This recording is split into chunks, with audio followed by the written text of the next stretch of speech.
It's too dark down there. I won't see my hands in front of me unless I light the crypt up first. I can't just drop the lantern into the hole. It's gonna break when it hits the bottom. If there is a bottom. I'll just tie this rope to the lantern. Nothing happens. Yes, I can lower the lantern into the hole.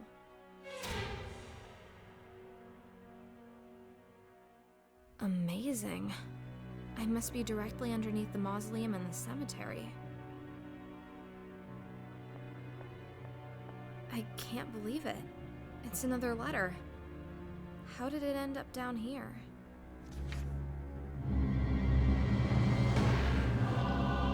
Alright. After assistant problem from my lady Belladonna, I too take to the pen come evening. The scribbling does not come as readily for me as it does for her. Yet I do most certainly see the appeal in the activity. So much has happened in my life of late. My brain is overflowing with joy and secret and disorder. And if I manage to write down a map of but a fraction of it all, that would be an enormous relief. Verily, it all centers around Belladonna, the regent of the castle, who has turned her benevolent face towards me, and thus filled my person with happiness I had previously thought unimaginable. I still remember the first time I saw her, standing next to her husband when I took up work in the household, and I remember how she seemed to glow, to glow. Oh, the two of them lost a child shortly after that, and the tragedy would linger in the castle for a long time. All the servants started to leave one by one, but as much as I wanted to, I found myself unable. I kept postponing my departure with each new day, and I found myself dancing around Belladonna's flame, drawn to it as strongly as I had been from that first glance. By the time she finally recovered from her melancholy, I was the only one left in the castle, and it was at this time the miracle happened. Belladonna saw me in a new way. This temptress affair galloping and whirled shakily, and yet so quiet, so hidden. The castle is ours to rule as we please, but only as long as we do not arouse the suspicions of the grey robbing goblin in the basement.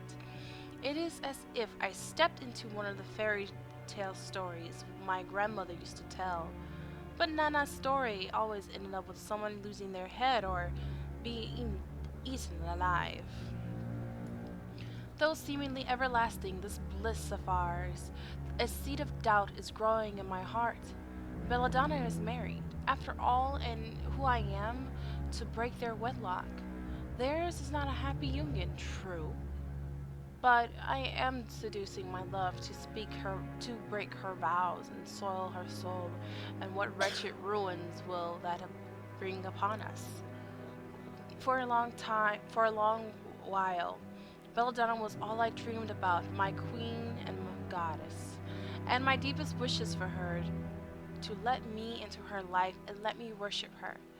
I thought I would give up anything for that, but now that I am here, I wonder if I have sacrificed too much.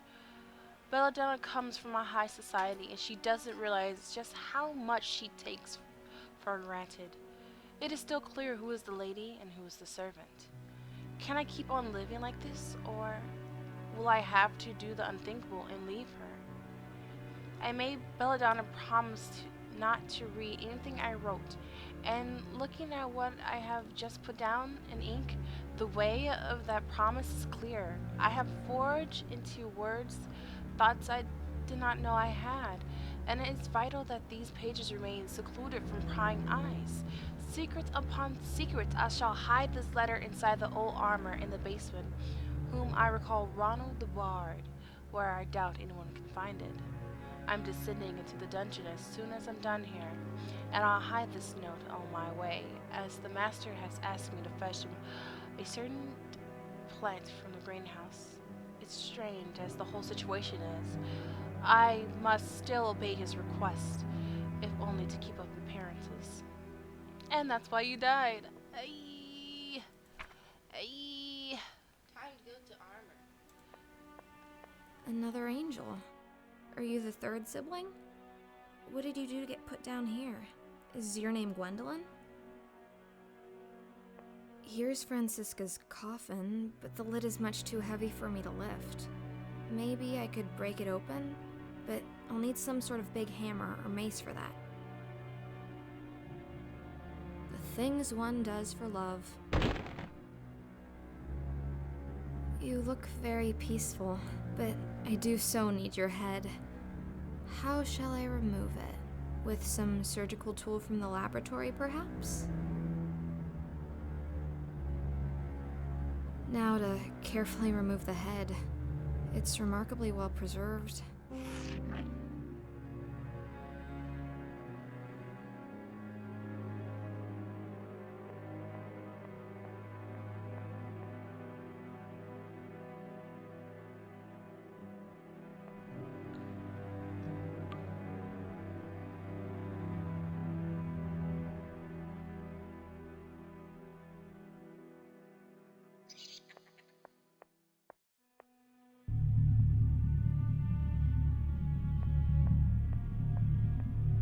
The body of a deranged murderer, the decomposed head of an old lady, the brain of a small child. How could this possibly go wrong?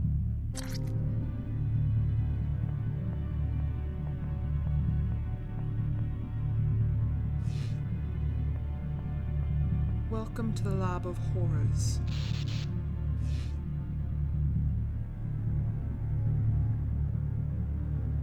I have Francisca's head. Well done. Just give it to me and I will attach it to the neck. I took some parts from the old clock. Well done. Let me put them into the creation. I have the brain. Well done. Please give it to me.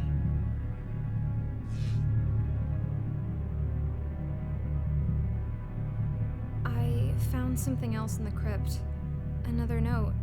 One I'd written myself when I was alive. I think we need to talk. What is the matter, dear?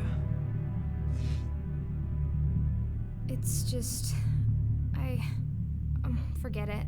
It doesn't matter. Let's focus on what we're doing here. Yes, let's get this creation moving. I'll get going. Thank you, dear. Thank you, dear. Thank you, dear. The creation is complete. All we need to do now is force life into these dead limbs. That big switch on the wall initiates the procedure. Will you have the honor, my dear? Gladly.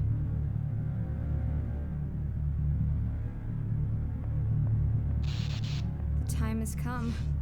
I've wanted to pull this thing since the first time I saw it.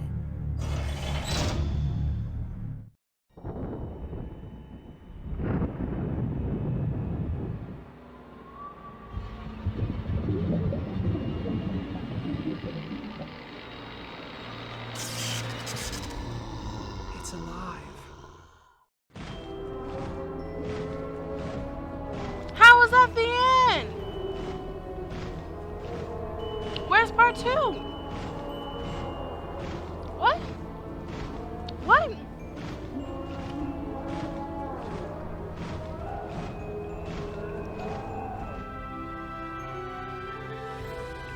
What? I'm sorry, like, right? I need to see what happened. I need receipts. I need more mystery. What is it? I mean, I'm happy I got this from the Steam winter sale. But that's all I get? Alright. Alright. Okay. Like, can I get a preview? No? Man, that's some bull.